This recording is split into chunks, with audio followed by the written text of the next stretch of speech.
Alléluia. Au nom de Jésus-Christ, nous avons prié. Amen. Amen. Voilà le message que j'ai ce matin pour la solution de nos âmes en tant que chrétiens et surtout à cause de ce ministère qui doit être bâti. Amen. La Bible déclare que c'est le Seigneur qui envoie les ouvriers dans sa moisson. Amen. Et le secret du christianisme, le secret de quelqu'un qui vit la foi chrétienne, le secret, se trouve dans Hébreux chapitre 6. Hébreux chapitre 6, verset 1 à 3. Si tu veux être un chrétien accompli, un chrétien spirituel, un chrétien qui vit sa foi chrétienne de façon équilibrée, de façon efficace, c'est dans Hébreux chapitre 6, verset 1 à 3. La Bible dit ceci, je vais lire parce que le temps est contre nous. La Bible dit c'est pourquoi, laissant les éléments de la parole de Christ, tendons à ce qui est parfait, sans poser de nouveau le fondement du renoncement aux œuvres mortes. Donc premièrement, la première chose, le premier fondement, de même que quand on construit une maison, lorsqu'on bâtit une maison, on ne la pose pas comme ça, il y a les fondations. Amen. Et la vie chrétienne, la foi chrétienne est une vie, c'est comme une maison. Souvent la Bible nous compare à une maison. La Bible nous compare souvent à une maison, à un arbre, au brebis, nous compare souvent, voilà. Et la maison, la bâtie, il faut quoi? Poser des fondements. Donc beaucoup viennent à Christ, mais sans poser de fondements de leur foi chrétienne. Ce qui fait qu'ils évoluent à l'église, ils ont évolué à l'église sans fondement. Et ce qui justifie le résultat de leur vie chrétienne, amen, sans victoire, sans conquête. Donc, il dit quoi? Le premier fondement qu'il faut mettre dans ta vie chrétienne, il dit quoi? Le renoncement aux œuvres mortes. Donc, quand quelqu'un dit oui à Jésus, la première chose qu'il doit comprendre est accepter que je dois renoncer aux œuvres mortes. Je dois renoncer à ce qui me qualifiait de pécheur avant que je ne reçoive le Seigneur. Amen. La Bible dit que nous sommes tous morts. Il n'y a point de juste sur la terre. Tous ont péché et sont privés de la gloire de Dieu. Donc tous ceux qui n'ont pas dit à Jésus-Christ là, ils sont déclarés morts devant Dieu. Donc tous ceux qui font là, on appelle ça les œuvres mortes. Amen. Et nous tous, nous étions comme eux. Amen.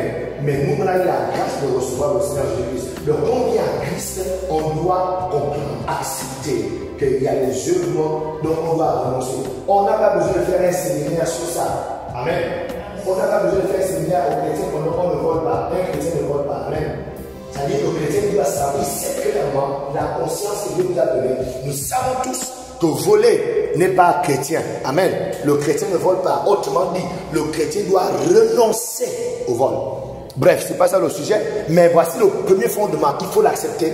Dès que tu as accepté ça, tu viens de poser un fondement. Maintenant, s'il arrive que tu tombes, amen. Là, si on parle, il dit, bon, juste tombe cette fois. Moi, les chrétiens, je le relève. Parce qu'il y a des chrétiens qui vivent dans une ville. Ce qu'ils font pour eux n'est pas considéré comme un péché. C'est pour le chrétien peut aller s'enivrer la loi de Dieu. Le week-end et dimanche, il y a le dimanche. C'est pas considéré comme un péché. C'est pas grave, je vois. Il y a des chrétiens pour eux, écoutez, fallait qu'il pas toute la semaine, c'est pas ça pour eux. Amen, celui-là, parce qu'en fait, il n'a pas, au début, il n'a pas compris qu'on doit renoncer aux œuvres. Donc lui-là, Dieu le considère pas qu'il tombe dans le péché. Lui-là, il est considéré comme celui qui commet l'iniquité. Et l'iniquité est plus grave. C'est-à-dire l'iniquité, c'est un péché que tu as tellement répété, et là, ça a pris place. La conscience te reproche plus ce péché. Amen. Alléluia. Mais mon Seigneur n'est pas au niveau du renoncement aux œuvres mortes. Le deuxième pilier qu'il faut avoir, il dit quoi? Ensuite, il faut avoir la foi en Dieu. C'est pas aussi ça mon sujet. Mais la foi en Dieu, c'est aussi une autre thématique. D'accord? Qu'il faut comprendre que dès que tu es en Christ, tu dois croire que celui qui s'approche de Dieu, d'accord? Celui-là doit croire que Dieu existe. Et que Dieu est le rémunérateur de ceux qui le cherchent. Que Dieu peut pouvoir à tes besoins. Il y a des gens qui ont connu Christ, ils étaient dans une relation où c'est l'homme par exemple qui se coupait. Amen. Est-ce que vous comprenez? Il y a des gens qui reçoivent le Seigneur, ils vivaient des gardés-monnaies des hommes ici et là. Ils n'étaient pas tous là, tous les gardés-monnaies. Amen. Donc ils croyaient d'un en homme et l'hôtel n'a pas 50 000.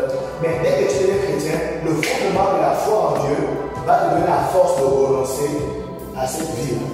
Amen. Mais si tu ne mets ta foi en Dieu, tu penseras toujours qu'il te faut toujours faire quelque chose pour gagner de l'argent. Amen. C'est bon, non? Amen. Maintenant, le fondement pour lequel je voudrais nous prendre quelques minutes ce matin, il y a ensuite de la doctrine des baptêmes.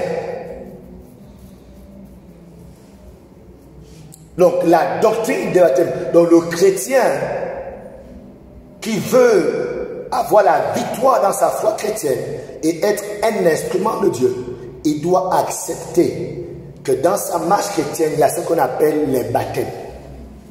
Il y a les baptêmes. Si tu n'es pas rentré dans le système des baptêmes des chrétiens, il y a un certain zèle que tu n'auras pas. Il y a un certain feu que tu n'auras pas. Il y a une certaine détermination que tu n'auras pas. Et si je ne parle pas du baptême à la plage, ça fait partie du baptême. C'est pourquoi la Bible dit quoi? Le renoncement aux œuvres mortes, la foi en Dieu et la doctrine des baptêmes. Ça montre qu'il y a plusieurs baptêmes. Alléluia. Et j'aimerais nous partager ces baptêmes, différents baptêmes, surtout un parmi eux, pour que nous puissions comprendre l'importance pour nous d'évoluer dans cela. Donc c'est un fondement qu'il faut avoir. Et le Seigneur a dit dans Matthieu 28, allez, faites de toutes les nations. Là c'est Jésus, le propriétaire de la foi chrétienne. Jésus a dit ceci, allez, faites de toutes les nations, les disciples, les baptisant au nom du Père, du Fils et du Saint-Esprit. Amen. L'auteur aux Hébreux, il dit, il y a ce qu'on appelle la doctrine des baptêmes. Jésus-Christ dit, quand vous allez pour faire les gens des chrétiens, vous allez annoncer, prêcher l'évangile. Quand les gens ont dit oui là, vous devez les baptiser, c'est ça non? Au nom du Père, du Fils et du Saint-Esprit. Et lorsqu'on parle du nom du Père, du Fils et du Saint-Esprit, on parle simplement du nom de Jésus. Alléluia. Donc Jésus dit, on devient chrétien en se faisant baptiser. On devient son disciple en passant par ses baptêmes. Donc un chrétien qui ne comprend pas ou bien n'a pas accepté la voie des baptêmes, il aura un genre de foi, voilà, vacillant. Amen. Donc, d'où l'importance pour nous de comprendre le sens réel du baptême. Parce que quelqu'un va dire, ah bon, sur le baptême seulement, ok, amenez-moi à la plage, me plonger, c'est fini. Amen. Ou bien versement de l'eau à la tête, comment faire l'église catholique et puis c'est fini. Amen. Donc nous voulons comprendre à l'église Rehoboth le sens même du baptême et de l'embrasser, de l'accepter et d'évoluer avec ça afin d'être des chrétiens efficaces entre les mains du Seigneur. Alléluia. 1 Pierre, l'apôtre Pierre nous explique donc de quoi il est question. Lorsqu'on parle de baptême, 1 Pierre chapitre 3 verset 18, l'apôtre Pierre dit ceci. Christ aussi a souffert une fois pour les péchés. Christ a quoi? Souffert pour les péchés. Lui qui était juste pour les injustes, afin de nous amener à Dieu, ayant été mis à mort quant à la chair, mais ayant été rendu vivant quant à l'esprit. Amen. Verset 19, il dit ceci. Dans lequel, l'esprit dans lequel aussi il est allé prêcher aux esprits en enfer. Verset 20, qui autrefois avait été incrédule lorsque la patience de Dieu se prolongeait au jour de Noé pendant la destruction de l'arche, dans lequel un petit nombre de personnes, c'est-à-dire 8, furent sauvés à travers l'eau. Ils furent sauvés à travers l'eau. Ils furent sauvés à travers l'eau. Verset 21, il dit ceci. Cette eau-là, c'est-à-dire à travers laquelle les gens ont été sauvés, il dit quoi? Cette eau était une figure du baptême, qui n'est pas la purification des souillures du corps, mais l'engagement d'une bonne conscience envers Dieu et qui maintenant sauve, vous sauve aussi par la résurrection de Jésus. Donc Pierre, au verset 20, il dit qu'il y a 8 personnes dans ce monde, il y a une période de ce monde, Il y a eu un temps dans ce monde, seulement 8 individus, c'est-à-dire une seule famille, a été sauvée à travers l'eau. Donc l'eau n'était pas le sauveur.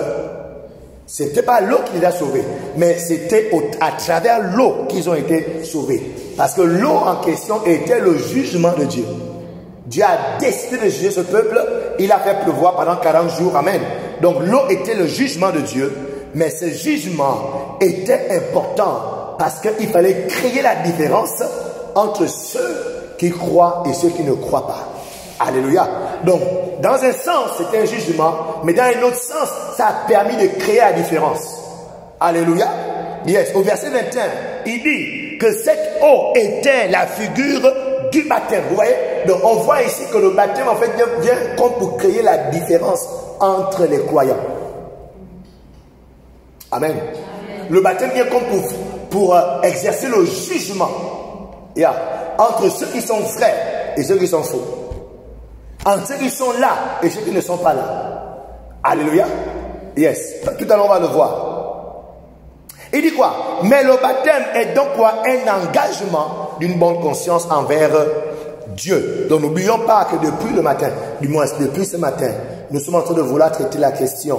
Nous recherchons la guérison de l'âme, la guérison de notre âme. Nous voulons que notre âme soit sauvée. Il dit quoi? Je souhaite que tu prospères à tous égards comme prospère l'état de ton âme. Donc on comprend que notre prospérité dépend de notre âme qui est en bonne santé. Donc par là nous sommes en train de vouloir voir comment un chrétien peut se rassurer que son âme est guérie et en bonne santé. Et nous disons que la clé c'est de pouvoir accepter que les fondements chrétiens sont bien là, que tu as bien suivi, bien reçu tes fondements et que ta vie chrétienne est assise sur ces fondements. Et parmi ces fondements, nous parlons des baptêmes.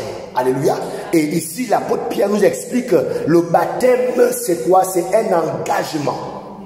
C'est-à-dire le chrétien qui s'engage envers Dieu de façon sincère et réelle.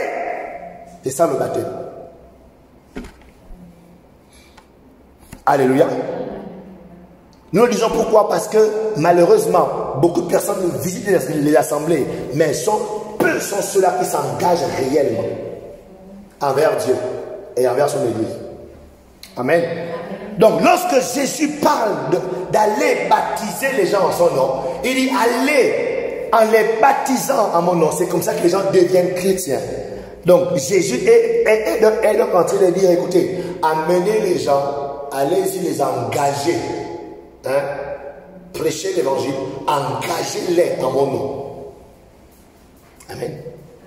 Donc, en tant que pasteur, en tant que prophétesse, la prophétesse Pascal, sa responsabilité est tous ceux qui vont entrer dans cette salle soient engagés au nom de Jésus. Amen. Amen. Ce n'est pas juste pour avoir des brebis ou bien et plutôt un club d'amis. Ce n'est pas un club d'amis. Non. C'est l'église de Jésus. Alléluia. Donc, le mandat que nous recevons, le mandat que la prophétesse a reçu, est d'engager un maximum au nom de Jésus. Amen. Et lorsqu'on dit, regardez, quand je dis Jésus, tu penses à quoi? Ton prénom c'est quoi encore? Linda. Quand je dis Jésus, tu penses à quoi? Jésus. À quoi penses-tu? À la croix. Waouh, ça c'est une réponse qui vaut 15 sur 10. Tu as dépassé la moyenne. Amen. Quand on parle de Jésus, on voit pas bien à la croix. Quand on dit Jésus, tu vois encore. Le sauveur du monde, tu vois quoi encore? Ah ouais, c'est la couronne, les bonnes choses se font. Amen. La royauté de la couronne, ça c'est Jésus glorifié. Amen. Mais quand on parle de Jésus, ça c'est Christ. Amen. Jésus, c'est le Christ. Mais Jésus, c'est l'homme, l'être humain. Effectivement, lorsqu'on voit Jésus, on voit la croix, on voit la souffrance, on voit l'humiliation. On voit le fait de se dépouiller lui-même. Il a dit de se dépouiller lui-même. Il a la forme des serviteurs. Et je vois maintenant, on voit le serviteur qu'il était. Donc quand Jésus dit allez, faites de toutes les nations des disciples, comment? En les baptisant au nom de Jésus. C'est-à-dire en les engageant à ma vie, à ce que j'ai été. Jésus était quoi? Était un homme sacrifié. Donc un bon pasteur, un bon berger, est celui-là qui amène les chrétiens à souffrir. Amen. C'est celui-là qui amène les chrétiens à transpirer, à être humiliés, à vivre le mépris des hommes, c'est-à-dire le rejet des hommes. Parce qu'on va les engager fortement à faire comme Jésus a fait, et le monde va les rejeter, le monde va les haïr. Amen. Et on ne doit pas avoir pitié d'eux. Alléluia. Parce que nous allons réussir lorsque vous allez accepter Jésus. Alléluia. Il n'est pas question d'accepter une église qui a une salle climatisée. Non, non, non, non. Il n'est pas question d'accepter une femme de Dieu qui s'habille bien, comme ma petite soeur. Quand elle s'habille bien, je vais rester où mon pasteur s'habille bien. Non, non, non. Ce n'est pas une affaire de ton pasteur s'habille bien. C'est une affaire de tu acceptes Jésus et ses souffrances. Et ces souffrances-là, on va les retrouver dans ta vie de tous les jours. Alléluia. Yes. Parce que si tu refuses ça, il n'y a pas de christianisme, c'est Jésus qui fait le nom de chrétien. Et d'ailleurs, quand on dit chrétien, c'est être comme Christ. Ce n'est pas être comme le pasteur Alain, ou bien être comme la prophétesse Pascal. Non, c'est être comme Christ. Alléluia. Yeah. Qui est prêt à être comme Christ dans cette salle? Qui est prêt? C'est même une personne. Amen. Donc c'est ça, c'est engager les gens, d'accord? Ce qui signifie les gens doivent suivre le Seigneur, être comme le Seigneur. Ok. Donc ici, Jésus, lorsqu'on parle de Jésus, on parle de celui qui a effectivement accompli la volonté parfaite de Dieu.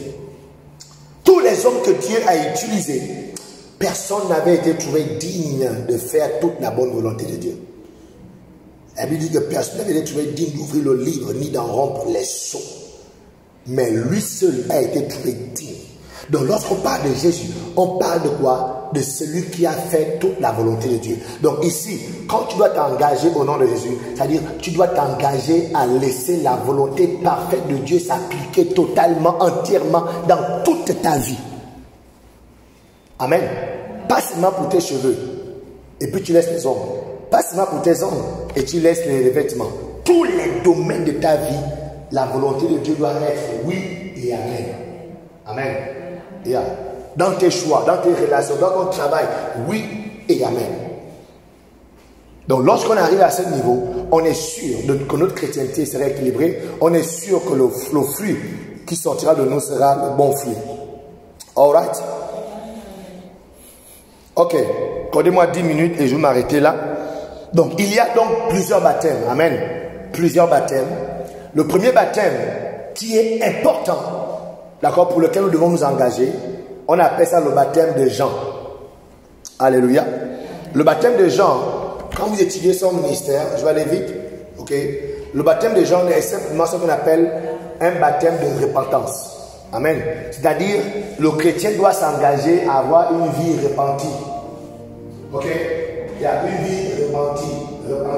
C'est-à-dire, il n'y a plus rien du monde en toi. Il n'y a plus rien de Satan dans ta vie. Dans ta chambre, il n'y a plus de fétiches. Amen. Donc, tous les terrains, il n'y a plus de billets et tout. Toi, tu es le plus beau gars. Amen. Toi, tu es repenti de ces choses.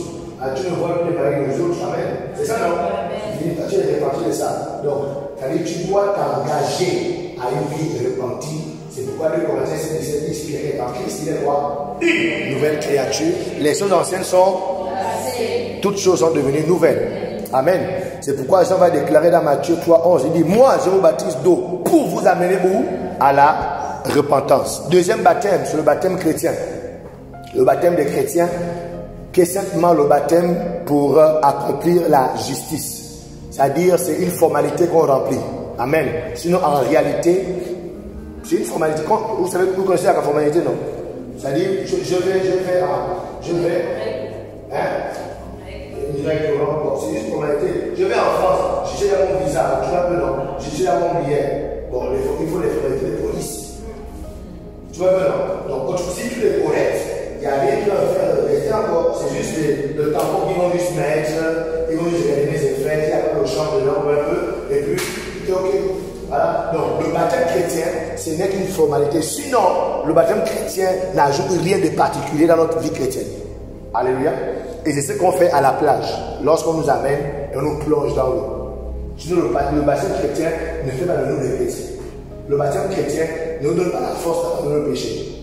Le baptême chrétien ne purifie pas notre corps. Est-ce que vous comprenez? Ce n'est qu'une formalité, amen, spirituelle qui est très très importante. Parce que quand Jésus va se présenter devant Jean-Baptiste, Jean-Baptiste va dire que moi je ne peux pas te baptiser, Jésus. Oh, c'est même toi qui dois me baptiser. Jésus a dit, hey, laisse faire ce qui est juste. Donc autrement dit, faisons juste cette formalité qui est importante pour moi. Et le troisième baptême, on va s'arrêter là, et qui nous concerne ce matin, c'est le baptême des souffrances du Christ. Alléluia. C'est ça, c'est Jésus. C'est le baptême qui est important, où tous les chrétiens doivent accepter le baptême de souffrance de Christ. Amen. C'est pourquoi j'ai félicité la femme de Dieu. J'étais un peu jaloux de voir qu'elle a eu son incident. Je sais que c'est pas naturel, je sais que c'est le diable. Amen. Il s'est dit, ouais, au moins toi, tu auras les chasses veulent dire sur le Seigneur. Amen. Tu vas montrer monsieur le salaire. Oui, j'ai tenté de te parler événement. Et le diable m'a fait mal. Mais je continue. Parce qu'après, c'est comme si c'est décourage. Oh, pardon, Dieu ne veut pas les problèmes. Amen. Il y a des gens qui abandonnent parce qu'ils voient combien c'est chaud. Amen. D'être au front. Alors qu'est-ce qu'ils font? Ils se cachent. Pardon. Faites vos choses là-bas. Alléluia. Mais sur Christ, on doit être prêt à assumer. On doit être prêt à recevoir ses coups. Amen. Et ça, le baptême de Christ, c'est le baptême de souffrance. Donc c'est le baptême là. Luc chapitre 12 verset 50. Luc 12 50. Jésus-Christ qui dit, il est un baptême dont je dois être baptisé. À combien il me tarde qu'il soit accompli. Et c'est le même baptême dont il a parlé au fils de Zébédée dans Marc chapitre 10, Marc 10, 38. La Bible dit que les fils de Zébédée ont voulu être avec lui. Ils ont voulu être à ses côtés au ciel. Il leur a dit, hey, la place de gloire que vous voulez là, vous connaissez le chemin pour arriver là-bas? Amen.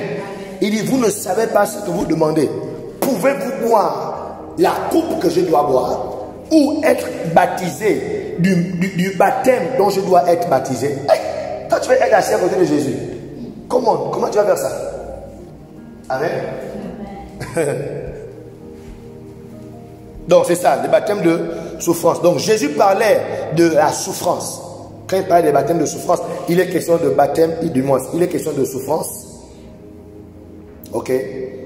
La souffrance qu'il a amenée jusqu'à la mort pour les péchés des hommes. Jésus avait été immergé dans cette souffrance. Parce que n'oublions pas que le mot baptême en grec c'est baptizo.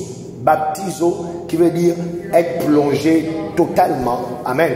Donc Jésus avait été immergé dans la souffrance. C'est comme si on te trempe dans une marmite d'huile bouillante. Ça dit, tu souffres seulement. Il y a des gens tellement, si tu souffres, tu t'évanouis. Ouais, mais non. La souffrance est tellement forte que la seule chose c'est que toi, tu ne peux pas t'évanouir seulement. Mais Jésus a été plongé dans cette souffrance. Ok?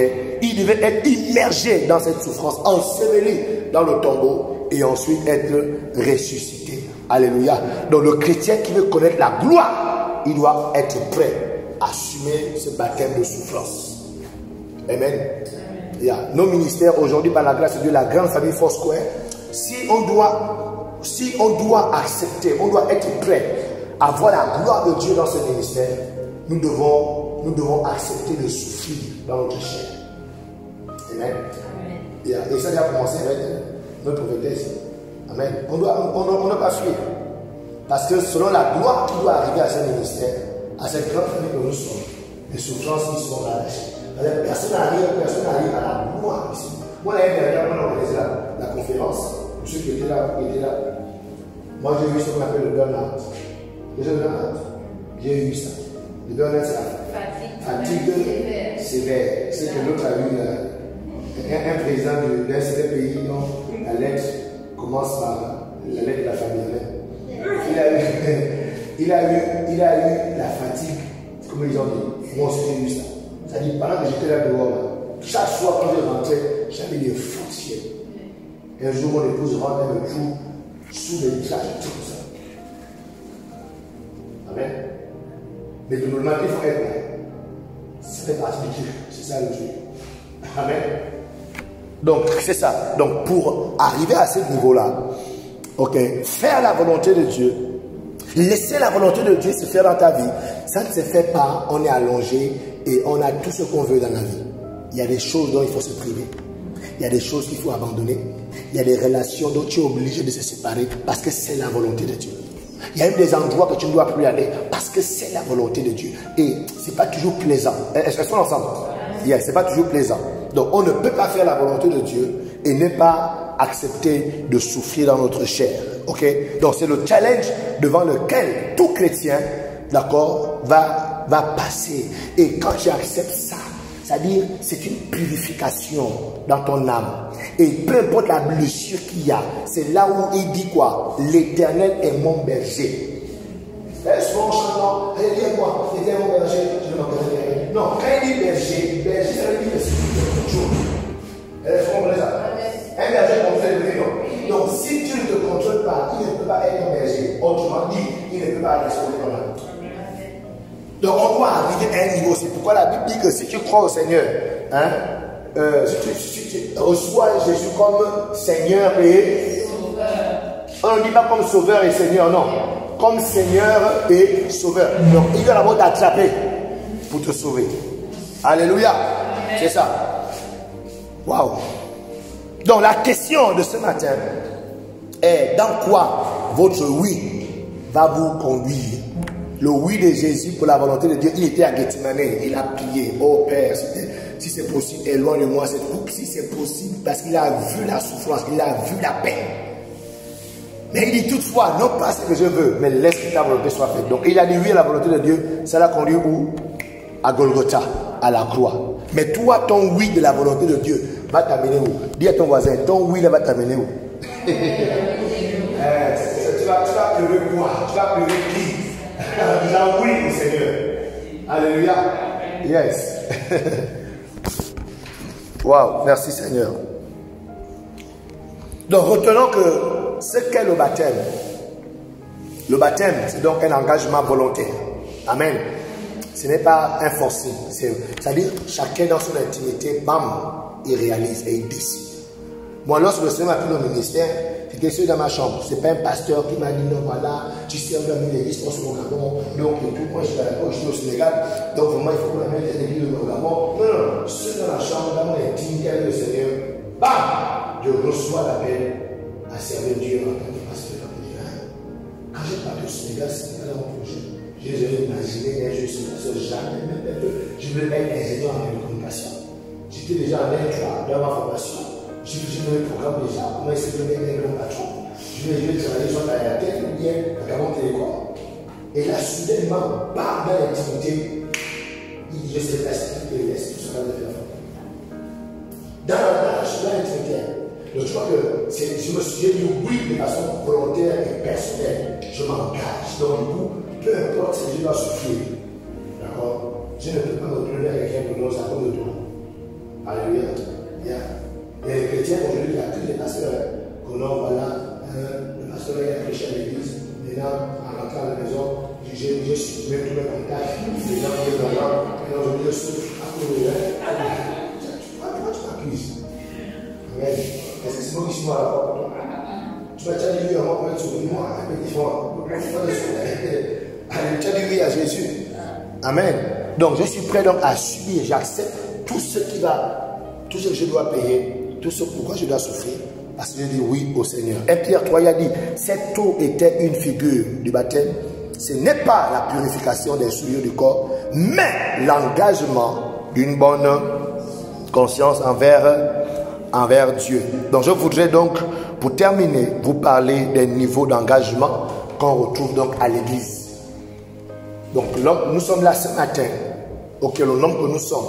Ou bien quand vous voyez une assemblée, même s'il y a 2 personnes, 3, 10, 20, 100, 1000, 10 000 personnes, il y a tous un niveau d'engagement. Du moins, tous ces groupes de personnes-là qui représentent un niveau d'engagement. Le premier niveau d'engagement qu'on trouve dans l'église, on les appelle les sans-assemblées. Ou bien les sans-églises. Vous les connaissez? C'est-à-dire, eux, ils sont chrétiens, ils ont dit oui à Jésus, amen. Mais ils n'ont pas une assemblée particulière où ils sont reconnus comme membres fidèles. Ok? Donc ce sont des personnes qui sont libres d'aller prier ce dimanche ici. Elles viennent prier ici. Puis quand ils prient, ils sont très sérieux. Oh, alléluia. Attends. Ouais, mais non. Le dimanche prochain, il peut aller prier ailleurs. Amen. Le mois prochain, il peut être membre ailleurs. Ok? Donc, ce sont les chrétiens qu'on appelle les sans-assemblées. Ok? Elles ne sont membres d'aucune assemblée. Elles ne sont pas connues par un leader. Ok? Elles apparaissent et elles disparaissent. Ce sont des personnes qui aiment se promener d'église en église. Que Dieu te délivre de cet esprit. Alléluia. Que tu ne sois jamais trouvé un chrétien vagabond. Yeah, c'est un niveau d'engagement. Au moins, il ne croit pas en Allah. Amen.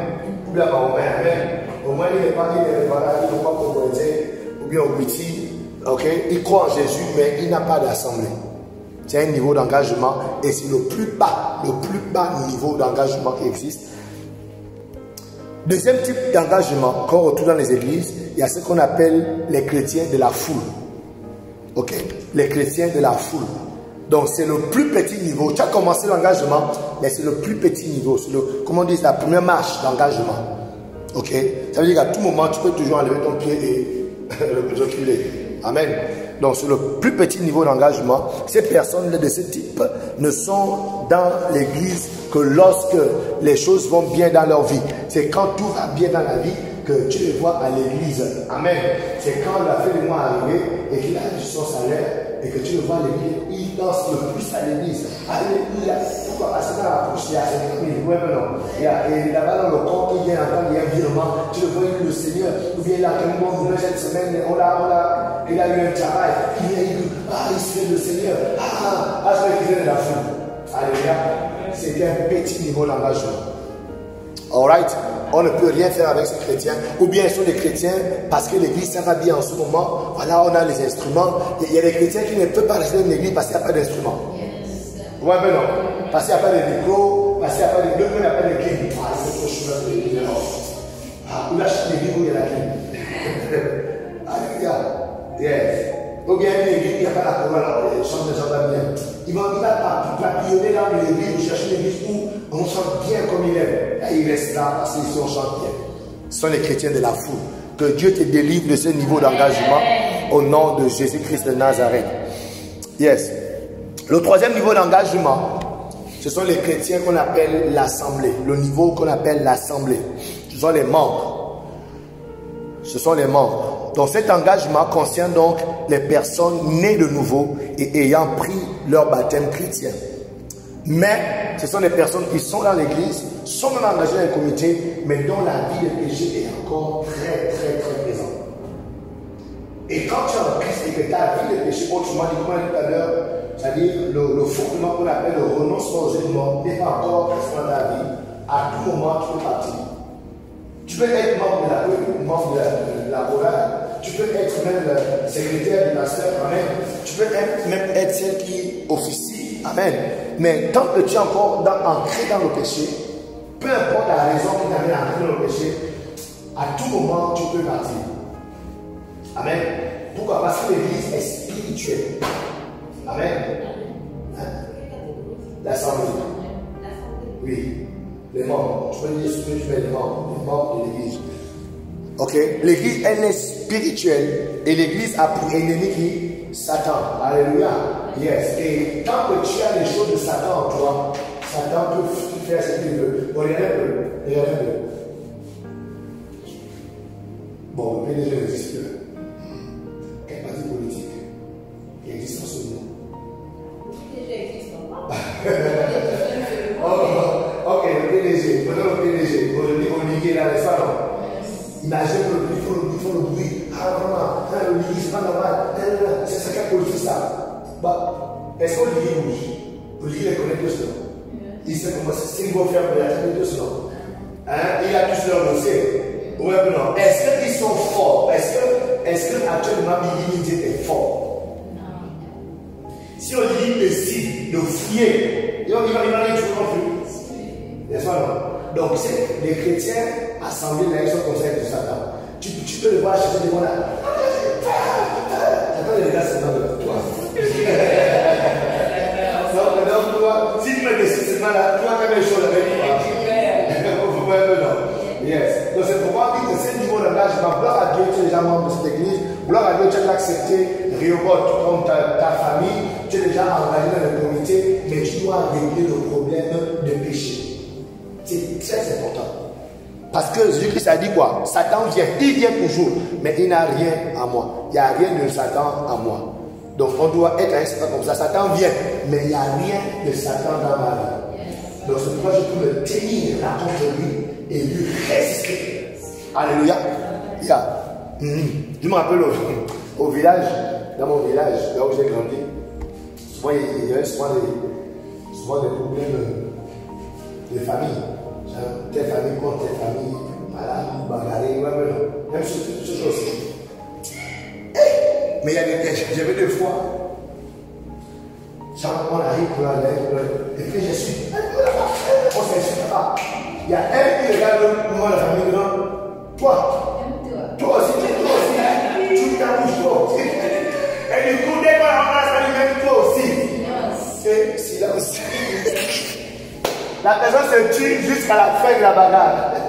Pourquoi? Parce que l'autre connaît sa vie. Alléluia. Yes. Donc c'est pourquoi les chrétiens membres qui sont engagés, certes, mais ils sont encore dans une vie qui ne glorifie pas entièrement Dieu. Le péché est encore présent. C'est pourquoi nous encourageons, quand on a une soeur ou bien un frère, on avait un frère à l'église, le diacre, aujourd'hui est diacre, par la grâce de Dieu, par le Justin.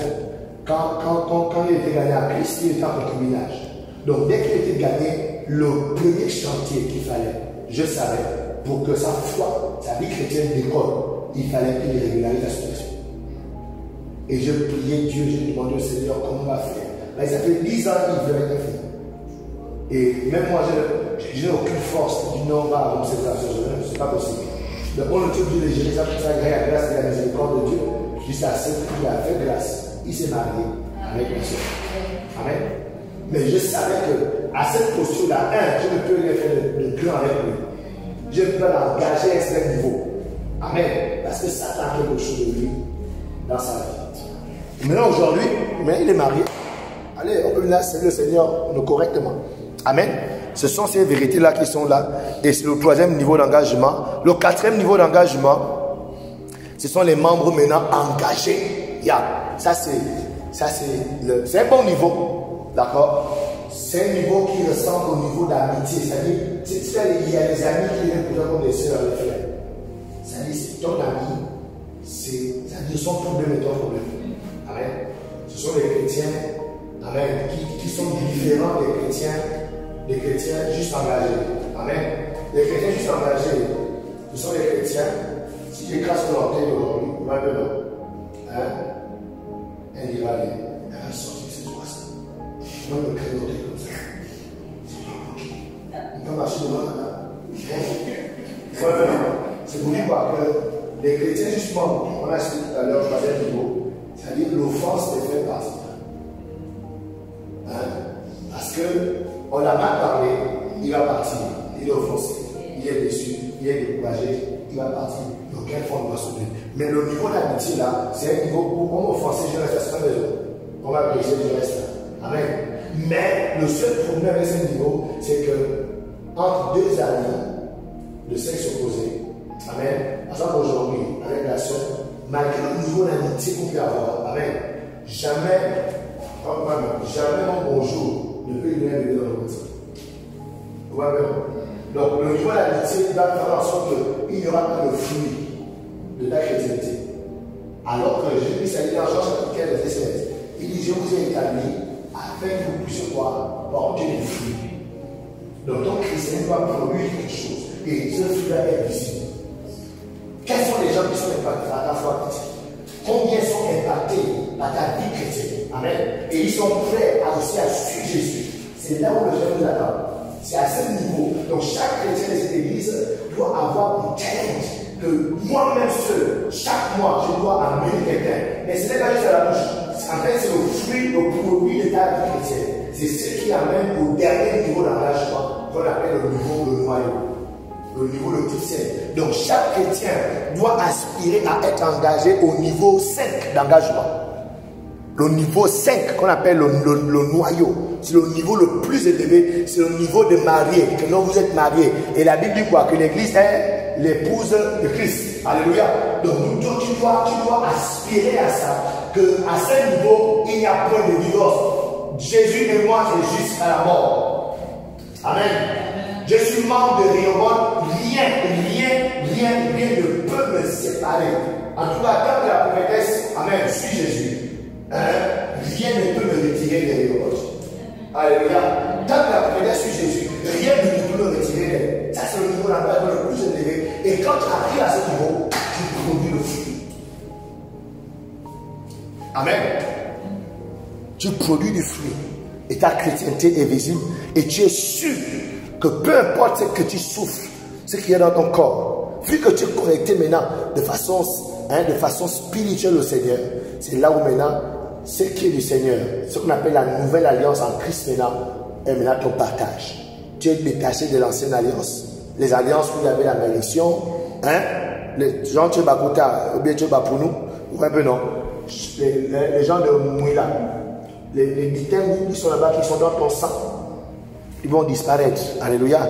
Parce que maintenant, tu es connecté au sang de Jésus, à ce niveau-là. Ok? Donc, je voudrais nous encourager, en tant que Rehoboth, à aspirer à ce niveau d'engagement qui est le niveau le plus élevé, le niveau noyau. Ok? Ici, les personnes sont engagées comme si elles étaient mariées. Elles ne pensent pas au divorce. Ok? Elles sont là, elles restent jusqu'à la mort. Je te vois rester dans ce ministère jusqu'à la mort au nom de Jésus. Amen. Alléluia. Yeah, c'était moi, qu'est-ce qui me. J'ai dit oui à Foursquare. Qu'est-ce qui me retient de Foursquare? Je ne sais pas. Même quand j'étais fiancé avec ma femme aujourd'hui, parce que la Bible dit que ton oui soit oui, que ton non soit non, le reste là c'est le diable, le malin. Quand je viens du Sénégal, j'ai reçu l'appel, je suis allé au grand frère formé. Quand je rentre, je reste, je viens, j'ai la lumière à Foursquare, je suis engagé. Mais je suis un fils spirituel de Justine. Amen. Et mon épouse, à l'époque, elle était juste fiancée, elle était engagée aussi à Justine. Vous voyez un peu? Et quand elle était à cette vision de Foursquare, c'est normal, elle n'a pas bien reçu la vision. Elle voit bizarre, elle a levé déjà de son, et puis un autre truc qui n'existe pas ici. Les gens ont commencé par où? Elle a jamais vraiment commencé une église, donc elle a essayé de me persuader d'oublier cette idée. Et un jour, je lui ai dit, écoute, si je deviens pasteur engagé de JCL, je serai un homme malheureux toute ma vie. Dès que je lui ai dit ça, elle a vu ma détermination. Elle n'a plus jamais voulu me faire changer de vie. Et que je l'ai accepté. Ah, non, c'est mieux. Allez, mieux en flot. Amen. Pourquoi? Parce que mon engagement à force est arrivé à un niveau tellement élevé que je ne pensais pas que non, si on me déçoit, j'ai quitté l'église. Ça n'existe pas. C'est pas une option. Amen. Et ce sont des comportements, quand tu développes ce genre de cœur, Dieu peut compter sur toi. Amen. Yeah. Dieu peut compter sur toi. Parce que je vous dis, aujourd'hui vous êtes là, vous êtes arrivé à un certain niveau de confiance. Si vous quittez, quand vous allez nous rassembler, c'est comme le commencement. Il faut que vous commencez à t'adapter et tout. C'est comme ça. Donc du coup, tu as l'impression à chaque fois vous commencez ta vie chrétienne et le Seigneur ne peut rien faire, ne peut pas connaître sur toi dans ça.